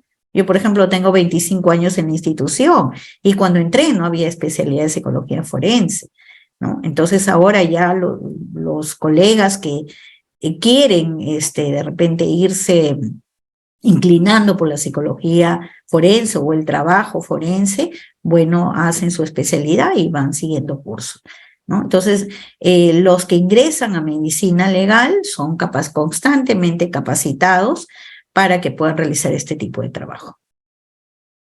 Excelente, doctora. Muchísimas gracias, estimados participantes. Asistencia, no se tocan en esos momentos al finalizar la sesión. Estamos con preguntas, ¿está bien? Estimada Sandra, una pregunta y referente al tema. Ser puntual, por favor. Gracias. Sí, buenas noches. ¿Me escucha, doctora? Sí, te escucho. Buenas noches. Doctora, buenas noches. Mire, respecto a lo que es la solicitud de los operadores de justicia en relación a afectación psicológica, normalmente se están dando las cámaras en fechas bastante distantes a la fecha en que se sucedió el hecho, ¿no? A veces se ha suscitado el hecho, por ejemplo, puede haberse dado el 2019 y la menor denunció el 2022, o puede haber denunciado el hecho el 2022 y recién se está dando ahora, ¿no? Obviamente, a nosotros nos solicitan determinar si hay o no afectación psicológica. Entonces, cuando, por ejemplo, la menor cuenta un hecho que sucedió el 2019, recién en el 2022, se evalúa, doctora, el momento en el que se suscitó el hecho o en el momento que uno se esté evaluando. Esa es mi pregunta. Gracias, Sandra. Y en todo caso, la respuesta que debo dar al operador de justicia, ¿a partir de qué tiempo sería? Una pregunta solamente. Una pregunta, estimada Sandra, ¿sí? Por favor. ¿Tú trabajas en qué institución? Estimada Sandra, ¿puedes activar tu audio, por favor? Adelante. En el Instituto de Medicina Legal de Cajamarca, doctor. Ah, ya. Ya, Sandra, lo que pasa es que tú sabes que una víctima de violencia, a ver, si yo, por ejemplo, evalúo a una niña hoy día, ¿no? Que fue tocada o fue violentada sexualmente y hay un detenido, yo lo evalúo y inmediatamente yo no le encuentro indicadores, porque los indicadores se van a ir dando con el tiempo, ¿no? La afectación psicológica quiere decir que la menor ha sido afectada o alterada sus niveles de funcionamiento, ¿no? Tanto en la parte, pues, educacional, relaciones interpersonales, bueno, los más grandes en la parte laboral, ¿no? Entonces, las áreas de funcionamiento de esa persona tienen que estar alteradas. Si yo veo a una niña ahorita, no le voy a encontrar indicadores porque está todavía en un proceso. Ahora, ¿qué sucede? Como tú dices, ¿no? Yo la veo a la niña que dice que le sucedió en el 2022 y yo la veo en el 2023. Va a depender una serie de situaciones para que yo si le encuentro indicadores. Por ejemplo, si esa niña no ha sido tratada, o sea, no tiene apoyo, los indicadores los voy a encontrar, ¿no? Si ha sido tratada, de repente los indicadores están disminuyendo. Si esa niña no ha valorado porque le sucedió y no se dio cuenta o no valoró, porque lo importante acá para que tú encuentres afectación es que ella valore que eso que le está pasando le está afectando y que tú encuentres que hay alteraciones en su desarrollo, porque la niña tiene problemas de comportamiento, porque la niña tiene problemas en el colegio, porque no se relaciona bien con los niños, ¿no? Y cuando están más grandes, muchos más indicadores. Entonces, la evaluación va en función a los indicadores que tú encuentras en ese momento que tú la estás viendo relacionadas al hecho.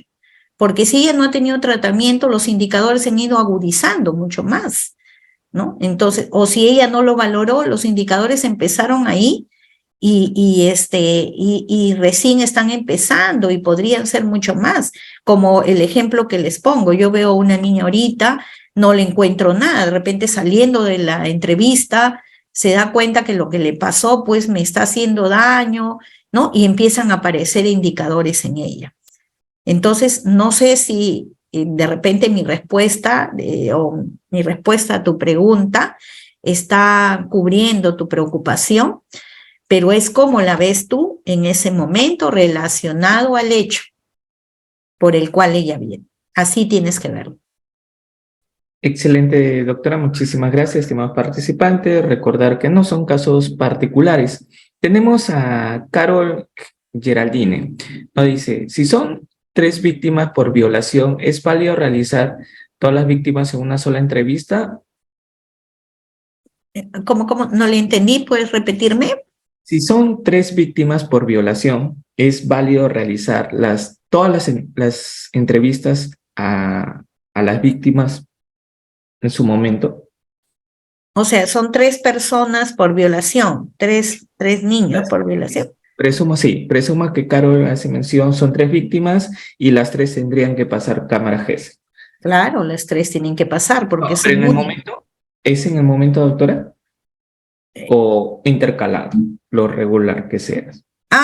Si se programan en ese día, dice, no le entiendo mucho su pregunta. No dice, si son 3 víctimas por violación, hasta ahí ya estamos claros. ¿Ya? Válido realizar todas a ver, aquí lamentablemente dice, ¿es válido realizar a todas las víctimas una sola entrevista?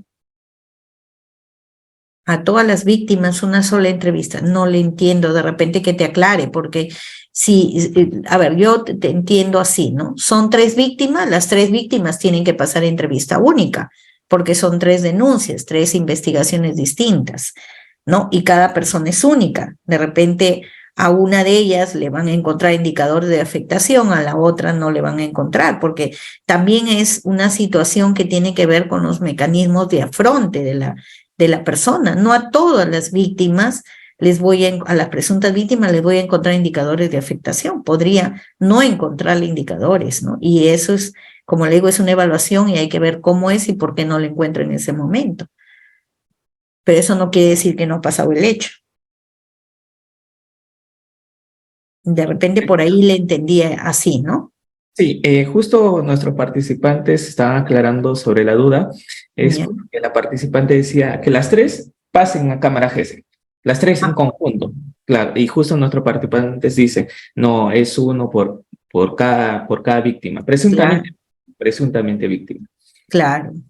Es 1 por 1, no es que los 3 van a pasar juntos, no, una por una pasa. Excelente, doctora Patricia. Tenemos a Quique. Quique, ¿cómo estás? Buenas noches. Una pregunta referente al tema. Sé preciso, por favor. Doctora Patricia, en realidad muy bonita exposición. Gracias también al doctor Rieder que siempre nos invita, ¿no? a estos tipos de reuniones, que es muy importante, ¿no? Para el derecho. Doctora, bueno, yo en realidad tengo un promedio de 11 preguntas, pero voy a escoger la mejor, ¿no? Y en realidad esta pregunta más que todo tiene que ver con el derecho. O sea, yo quisiera que usted, me imagino que usted también puede, creo que usted puede responder. Supongamos que en una audiencia, se ha anulado una sentencia, ¿no? Y la sala ha ordenado que haya un careo, ¿no? Del perito de medicina legal con el perito de parte, ¿ya? Pero el perito de parte ha fallecido. ¿Qué se puede hacer en ese caso? El perito de parte ha fallecido. Sí. No habría no habría ningún tipo porque es una contrapericia lo que hace el perito de parte, ¿no? Observa lo que yo he hecho, en el caso de cámara, porque en el caso de una evaluación normal, él tendría que hacer la evaluación a la persona y yo me voy a debate con esa persona, pero en el caso de entrevista única, ellos hacen un informe observando, ¿no? Lo que de acuerdo a ellos pues no le parece, ¿no? Entonces, ahí pues no me voy a ir a ese debate porque no está la persona, pero quizás el abogado puede utilizar las observaciones que ha hecho para el momento de la ratificación, hacer las preguntas al psicólogo. Podría ser, ¿no?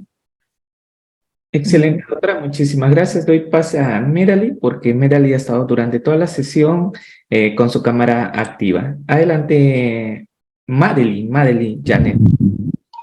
Buenas noches, doctora Patricia. Primero, felicitarle por su buena exponencia y la pregunta que quisiera que por favor me respondiera, ¿cuál sería la afectación que puede tener un adolescente que ha sido víctima de violación sexual cuando esta menor tiene inclinación sexual? Como inclinación sexual, no te entendí. Tiene otra orientación sexual, la menor. ¿Cuál sería el problema ahí? La afectación.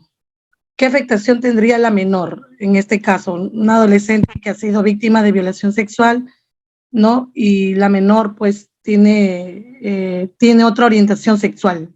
Pero la afectación va a ser siempre la misma, o sea, no tiene nada que ver que la persona tenga orientación sexual distinta.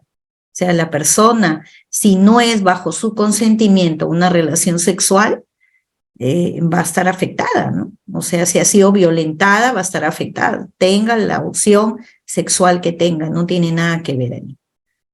Excelente, doctora, muchísimas gracias. Tenemos a Gustavo. Laura, estimado Gustavo, una pregunta, por favor, y preciso, ¿sí? Gracias. ¿Cómo está, doctora? Muy buenas noches. Buenas noches. Doctora, una consulta al respecto.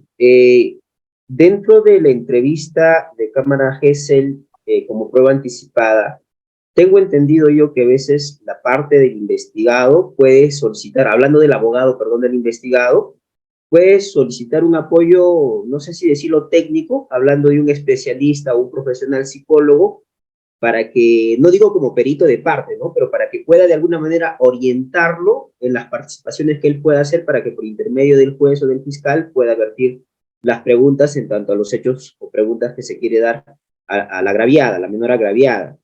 En este supuesto, doctora, esto podría ser óbice, digamos, de observación y tal vez generar algún tipo de debate a posterior, porque he visto, por ejemplo, en entrevistas, en evaluaciones psicológicas en donde participa el psicólogo como veedor, ¿no? De que el psicólogo, de parte del investigado como veedor, a veces ya cuestiona y tienen que entrar en una especie de debate a posterior. En el caso de la entrevista de cámara Gesell, esto también se podría suscitar en tanto al ser un profesional psicólogo distinto del campo legal, y que oriente en este caso al abogado del investigado, a posterior también podría cuestionar los procedimientos dentro, por ejemplo, que usted mencionaba sobre las competencias necesarias al momento de hacer la evaluación. Él podría cuestionar eso a posterior con un escrito presentado por el letrado. Muchas gracias, doctor. Espero su absolución. Muy agradecido. Ya, bueno, dentro de los que participan está el perito de parte. No hay otro profesional que entre como orientador, ¿no? O entra como perito de parte o solo como perito de parte, a observar, a ver qué es lo que hace el psicólogo, apunta sus observaciones y luego las, pero no entra para asesorar al fiscal, o perdón, al abogado, ¿no? Solamente para observar y luego hace, porque ese es el perito de parte. Excelente, doctora. Damos pase a Víctor Guamaní y cerramos con Armando. Estimado Víctor Guamaní, ¿está activo tu audio? Una pregunta, por favor. Muy buenas noches, doctora. Primeramente, para felicitarla por su exposición. Y durante la exposición que usted realizó, habló sobre el tema de la virtualidad durante la pandemia. Sin embargo, sucede que tengo un caso que particularmente me hicieron una pregunta y quisiera, por favor, trasladársela a usted.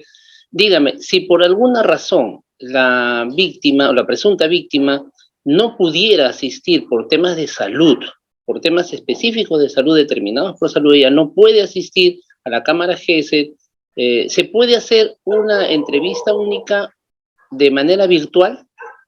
Gracias. Ya. Sí, no se puede hacer una entrevista única de manera virtual, no está considerado dentro de los procesos. Lo único que hay es la virtualidad, como les mencioné, era de los operadores, ¿no? Pero más no de la víctima. La víctima, en plena pandemia, hemos estado ahí sentados, la víctima y el psicólogo, porque hay una serie de factores que hay que manejarlos en ese momento. Entonces, a través de la virtualidad no se podría dar una entrevista. Aparte, no está considerado dentro de los manuales, ni siquiera en el tema de telepericia que también se hace, no se hace para niños ni adolescentes, solo para personas adultas. Entonces, no procedería, doctor. Excelente, doctora. Ahora doy pase a Armando Camarena. Buenas noches. Una pregunta, por favor, preciso al tema. Adelante. Estimado Armando, tienes que activar tu audio, por favor. Listo. Ya está. Buenas noches. Doctora, buenas noches. Agradeciendo. Lo único, he hecho varias preguntas, doctora, ¿cómo se llama el mensaje? Me gustaría, si me podría responder, pero lo que quiero preguntar, digamos así, el trabajo profesional que hacen los psicólogos en la Cámara GESEL, también hay en el CEN, es considerado el valor, digamos, el mismo valor que tiene la Cámara GESEL, una psicóloga que realiza una entrevista a una menor de 12 años. No, es que lo que pasa es que en el CEN no hacen entrevistas en Cámara GESEL. Lo que podría haber hecho la psicóloga es una pericia, pero una entrevista en Cámara GESEL no lo hacen en el CEN.